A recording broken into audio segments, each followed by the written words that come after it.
Anayefuata waziri. Waziri umekaa na mimi muda mrefu, umefanya kazi nzuri sana. Akiambiwa mama kaupiga mwingi, na we umo, sababu wewe ndio mtu wangu wa hapa. Lakini kazi yangu ni kulea na kukuza, si kulea na kudumaza. Na ndio maana wengi niliowalea na watoa na wapa posti, nendeni kafanyeni na sukuma vipaji mbele. Nimepiga jicho hapa nikamwona Blandina. Blandina, hebu simama.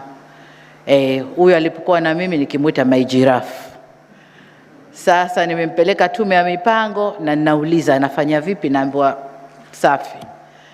Kwa hiyo ndo kazi yangu, kulea na kutoa, na nimetoa wengi. Nimetoa kina Juma Mkomi, sasa hivi makatibu wakuu utumishi, wanafanya vizuri.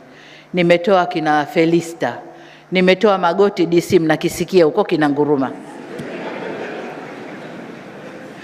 Kwa hiyo kazi yangu mimi kama hatchery, nalea halafu na watoa, nendeni kakueni. Kwa hiyo babangu, nimekupeleka ukakue. Lakini jengine, unajua ninachokitaka. Umekuwa na mimi kwa muda mrefu, unajua ninachokitaka. Kashirikiane na waziri wako. Waziri yuko? Kashirikiane na waziri wako. Nataka viwanda. Baseline yangu ni pale alipoacha Jafo.